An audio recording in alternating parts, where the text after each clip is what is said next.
केवल गुमराह करो, वोट लो। मैं पाकिस्तान का पक्षधर नहीं हूँ। मेरा बस चले तो मैं तो 24 घंटे के अंदर पाकिस्तान को तहस नहस कर दूँ इस हरामजादे को।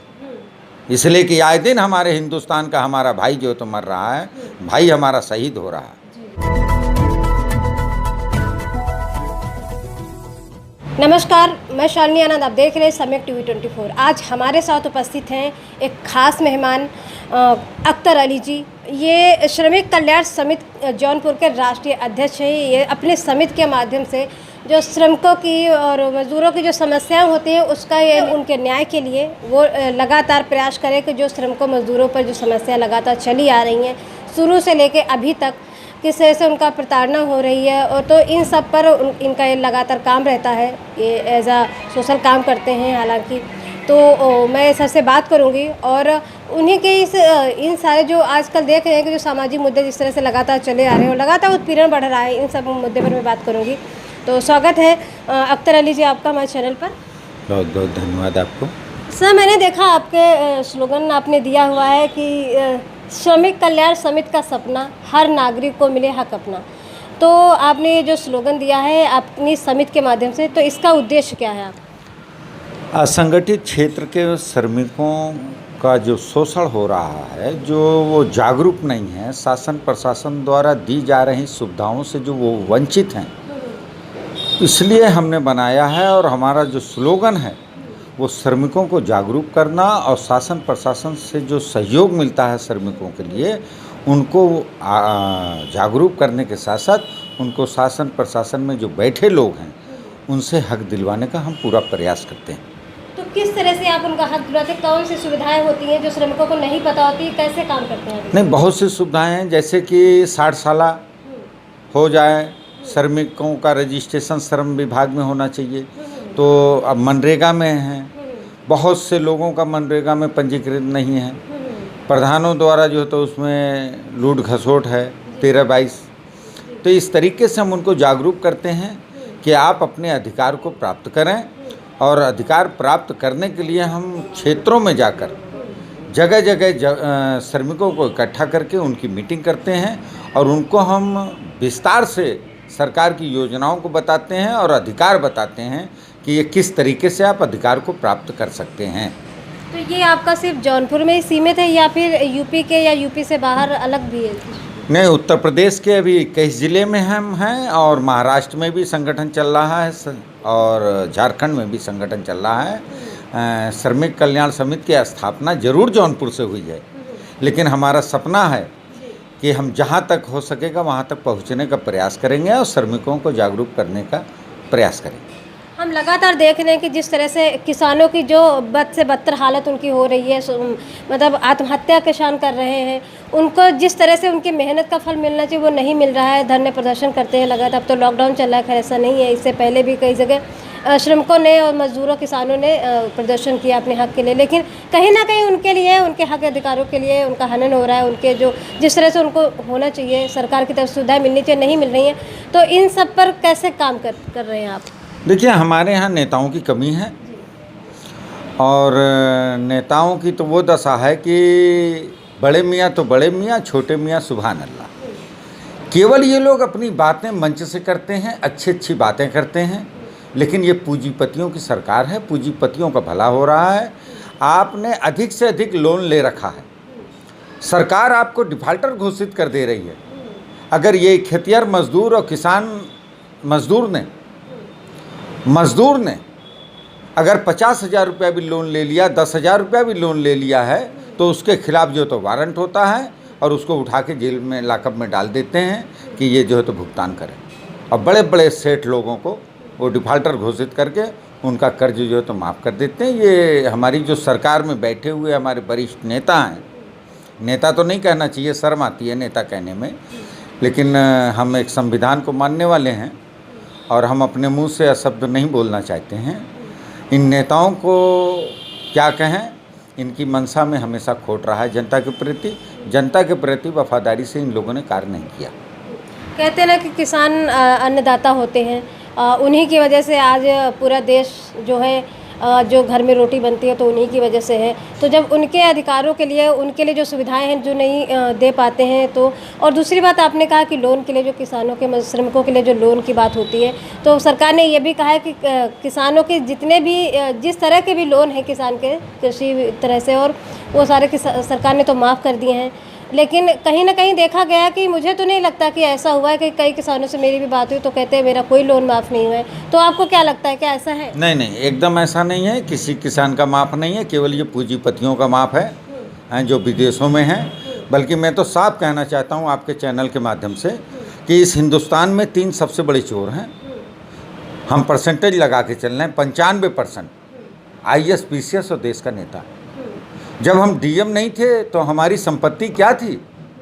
हमारे पैरों में हवाई चप्पलें बढ़िया नहीं थी।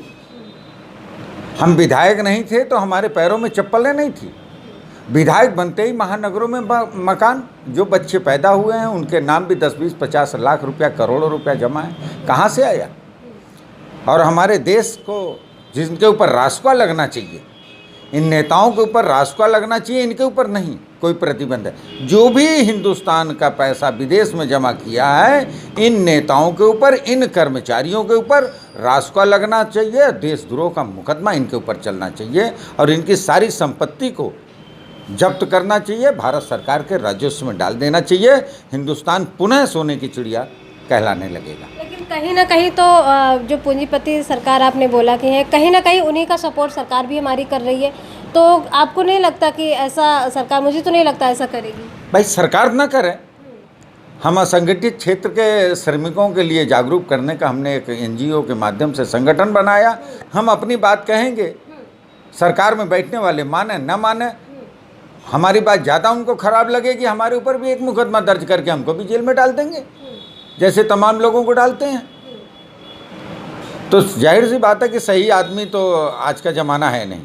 अच्छी लच्छेदार बात करिए, लच्छेदार भाषण दीजिए, आप चुनाव जीतिए, आप कितनों बड़े माफिया हो, क्यों माफियाओं को टिकट दे रहे हो, क्यों अपराधियों को टिकट दे रहे हैं? क्या आपके पास लिस्ट नहीं है? सबके पास लिस्ट है। LIU कहाँ गया, विजिलेंस कहाँ गया, तमाम विभाग आपके, CID है, CID विभाग कहाँ गया? मतलब आपका कहने का मतलब है कि जितने भी पॉलिटिक्स में सब अपराधी हैं? 95% अपराधी हैं, ये मेरा मानना। अच्छा, आपने भी स्लोगन भी दिया हुआ है कि मैंने देखा भी कई सारे पॉइंट पे आपका काम कर रहा है जो संगठन है, कि महिलाओं पर भी, बच्चियों पर भी, कि बेटियों का उत्पीड़न व बलात्कार और हत्या, दुर्घटना जिस तरह से आए दिन होती रहती हैं। तो अभी देखने को मिला कि उत्तर प्रदेश के, अदर स्टेट की बात नहीं करेंगे, सिर्फ उत्तर प्रदेश की बात करेंगे। उत्तर प्रदेश में आए दिन कम से कम हर ज़िले से, हर गांव से बहन बेटी के साथ आए दिन उनकी आबरू लुटती है, आए दिन उनका उत्पीड़न हो रहा है, शोषण हो रहा है। लेकिन जब न्याय की बात आती है तो कहीं ना कहीं हमारा जो शासन प्रशासन है वो कमज़ोर नज़र आता है। तो आप क्या कहेंगे?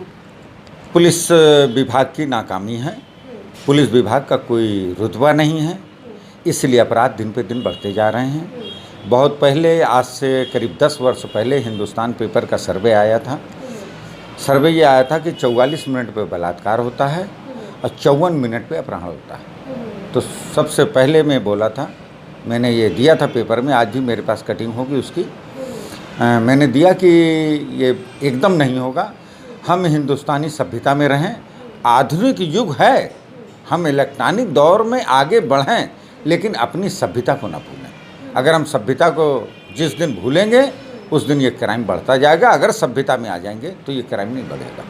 और रही बात पुलिस विभाग की, आए दिन हम तो असंगठित क्षेत्र के मजदूर हैं, इन मजदूरों का कोई भी थाने पे जो है तो सुनने वाला नहीं है भाई। नहीं जल्दी ये डांट के भगा दिए जाते हैं, एक नहीं कई केस भगाए गए। और मैंने उसमें जब प्रेशर बनाया, प्रेशर का मतलब कि दौड़ की मैंने, तब जाकर प्रशासन के अधिकारियों ने उसको पंजीकृत किया मुकदमे को। बहुत से ऐसे लोग हैं जिनके साथ बलात्कार हुआ, थक के बैठ गए। हर महिला और हर परिवार जिसकी भी बेटी है, बहन है, उसके अंदर इतनी क्षमता नहीं है कि वो 3 साल तक वो दौड़ सके न्याय के लिए। बहुत से लोग 4 बार 6 बार दौड़ते हैं, उसके बाद थक जाते हैं, सर पीट के बैठ जाते हैं, इसलिए क्राइम बढ़ता जा रहा है। पहली प्राथमिकता पुलिस प्रशासन, पहली दरखास्त पे अगर ये कार्रवाई करना शुरू कर दें तो छोटे से लेके बड़े अपराध तक का जन्म नहीं होगा, ये मेरा मानना। अच्छा, अक्सर मैंने देखा है कि जो अपराध होता है बच्चियों, महिलाओं, लड़कियों के साथ, वो अक्सर जो है गरीब बच्चियों के साथ ही क्यों होता है? इसलिए कि उनका कोई रहनुमा नहीं है, उनका कोई नेतृत्व करने वाला नहीं है, गरीबों का कोई नेता नहीं है। केवल गरीबों के वोट लेने के लिए अच्छी अच्छी बात करके, हिंदू मुसलमान करके, मंदिर मस्जिद करके इसी में इसको उलझा दो और अपना काम बना लो, वोट ले लो, राज करो। केवल ये है, ईमानदारी से कोई कार्य गरीब के प्रति नहीं है। मैं देख रहा हूँ हमारे प्रधानमंत्री जी का जो लैट्रिन आवास है, जो लैट्रिन बना है, मैं तो समझता हूँ कि 5% सही बना होगा, 95% केवल कागज़ पे बना है। और इस तरीके से बना है कि लोग वहाँ पे बकरी बांध रहे हैं, भूसा रख रखे हैं, लकड़ियाँ रख रखे हैं, उसके अंदर बैठने की भी इतनी जगह नहीं है। मैं अच्छी तरह से तमाम जगह मैंने देखा। आपने अभी बोला कि जो शौचालय बनवाए गए हैं गांव-गांव में, तो लगातार सरकार तो यही वादा करती है कि गरीबों के लिए सरकार है, वो गरीबों के लिए एक से बढ़ के एक सुविधाएं वो दे रही है, श्रमिकों के लिए, गरीबों के लिए, किसानों के लिए। तो आपको क्या लगता है कि वाकई में जो सरकार वादे कर रही है, वाकई में क्या वो किसानों, श्रमिकों, मजदूरों, गरीबों के लिए मिल रहे हैं उनको? नहीं, सरकार में बैठे लोग जो चैलेंज कर रहे हैं कि गरीबों तक सारी सुविधाएं पहुंच रही हैं, तो वो अपने प्राइवेट ढंग से सर्वे करा लें। दूध का दूध पानी अलग हो जाएगा। अख्तर अली कितना सच बोल रहा है कि झूठ बोल रहा है, ये दूध पानी अलग हो जाएगा। और कागज़ पे जो उनके ईडीओ, बीडीओ, जो सीडीओ, जो तमाम अधीनस्थ अधिकारी हैं, वो जो लिख के दे रहे हैं, अपना अलग से एक मैसेंजर भेज के जांच करा लें, दूध पानी अलग हो जाएगा। सरकार इसी में हर चीज़ को प्राइवेट कर रही है और हर चीज़ को निजीकरण में तब्दील करती जा रही है, छोटे से बड़े हर चीज़ में। तो आपको क्या लगता है कि सही है? आने वाले समय में, आने वाले हमारे जो पीढ़ियाँ होंगी, उनके लिए कितना लाभदायक हो या कितना नुकसानदायक हो? लाभदायक तो नहीं होगा, नुकसानदेह होगा। फायदा किसमें होगा? आज पूंजीपतियों को फायदा होगा। आज बड़े बड़े मॉल खुल गए हैं, उनके बगल के जितने भी दुकानदार हैं सब रो रहे हैं, इसलिए कि उस मॉल के अंदर हर चीज़ मिल रहा है। गरीब कहाँ जाएगा? अच्छा, आपको हमारे दर्शक देख रहे हैं, सभी लोग देख रहे हैं, तो सबके लिए अपनी समिति के माध्यम से क्या कहना चाहेंगे? हम समिति के माध्यम से सबको इस बात के लिए प्रेरित करना चाहते हैं कि इन नेताओं की बात पे ना आएँ, हिंदू मुसलमान पे न जाएं, मंदिर मस्जिद पे न जाएं, अपने बच्चों को शिक्षित बनाएं। शिक्षा के ही माध्यम से हम इनकी नकेल को कस सकते हैं और पकड़ सकते हैं। आपने बोला कि मंदिर मस्जिद में ना शिक्षा अपनाएं, लेकिन हमारे जो वर्तमान सरकारें हैं, जो पार्टियां हैं हमारे देश की, तो लगातार वो मंदिर मस्जिद मूर्तियों पर ही लिपटी पड़ी है। 2022 का उत्तर प्रदेश का जो चुनाव होने वाला है, उस पर भी मूर्तियों पर ही राजनीति हो रही है। तो आपको क्या लगता है, क्या मूर्तियों से ही जो जनता का विकास हो जाएगा, या फिर ये वोट बैंक बनाने के चक्कर में सारी राजनीति पार्टियाँ हैं? जनता भाई जागरूक नहीं हो रही है। जनता अगर जागरूक हो जाएगी तो ये जो खद्दरधारी नेता हैं ये मलाई नहीं खा पाएंगे। इसलिए ये चाहते हैं कि समाज जागरूक न होने पावे, इनको उलझा के रखो, उलझे रहेंगे, हमारा काम बनता रहेगा। मतलब कहने का मतलब है कि इनको मूर्तियों इसी में सारी चीज़ों में जो है इसी में ये उलझाए रखेंगे, हिंदू मुसलमान में उलझाए रखेंगे, मंदिर मस्जिद में उलझाए रखेंगे, और भी मुद्दे ये ढूंढते रहते हैं। तरह तरह के ये मुद्दे में केवल उलझाना चाहते हैं। ये समाज के हितकर नहीं है, केवल समाज को गुमराह करके अपनी रोटी सेकने का इनका 100% प्रयास है। अच्छा, भारतीय मीडिया मैंने देखा है अक्सर, जब कोई मुद्दा, जैसे हिंदू मुस्लिम का कोई मुद्दा हुआ, कोई भी मुद्दा उठा ले अगर, लेकिन उसको कहीं ना कहीं हिंदू मुस्लिम का बनाकर दिन रात डिबेट चलती रहती है। मतलब क्या, मतलब ये सिर्फ नफरत फैलाने के लिए है, या फिर इस देश को आगे भी पहुंचाने के लिए कुछ सोच सकते हैं? भाई फूट डालेंगे तभी ना राज करेंगे। फूट डालो, राज करो, इनका ये मकसद है। अगर फूट नहीं डालेंगे तो राज कर नहीं पाएंगे। जब इलेक्शन आएगा तो पाकिस्तान की बात होगी। डेली हमारे एकाक सैनिक मारे जा रहे हैं। हमारे देश के प्रधानमंत्री जी कह रहे हैं कि पाकिस्तान को हम यूँ चुटकी बजा के ले लेंगे। अरे भैया, कब ले लोगे माई बाप?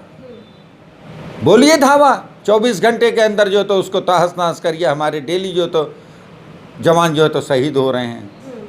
आप केवल लच्छेदार केवल भाषण दे रहे हैं, इसलिए कि नेताओं के घर का तो कोई मिलिट्री में है नहीं, तो वो तो दर्द समझेंगे नहीं, वो तो केवल आंसू बहाने के लिए चले जाएंगे और 10 लाख 20 लाख 50 लाख रुपया उनको जो तो सहायता प्रदान कर देंगे। सहायता प्रदान करने से माँ बहनों के आंसू नहीं पुछते। आप पाकिस्तान को क्यों नहीं तहस नहस कर देते? आपके पास तो सारी चीज़ें हैं, डर किस बात का है? लेकिन वो काम नहीं करेंगे, तहस नहस करने का नहीं करेंगे।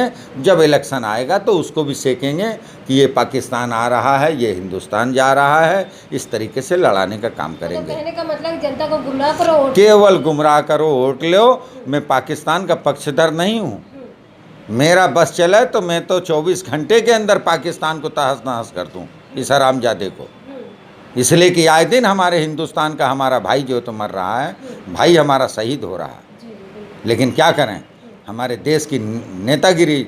अरे भाई, जब 370 आपने ख़त्म कर दिया, कश्मीर की तमाम समस्याओं को आपने ख़त्म कर दिया, अरे तो कई मिनट का काम है?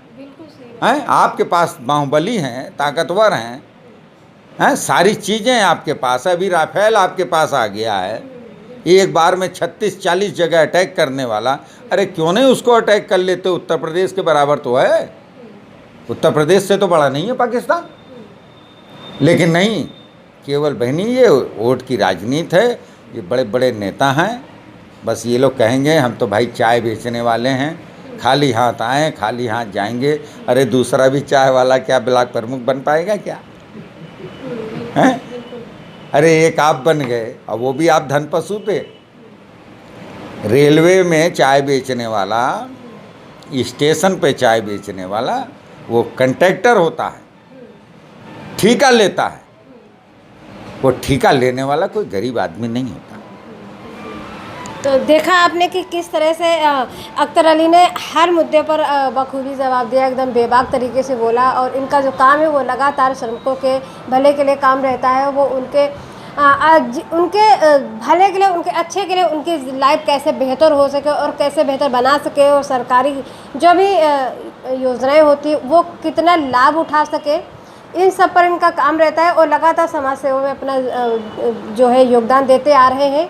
और आशा करते हैं आप भी जीवन में और भी आगे आप ऐसे योगदान करते रहें। और इसी के साथ शालिनी को दीजिए इजाज़त। नमस्कार। सम्यक टीवी 24 को लाइक शेयर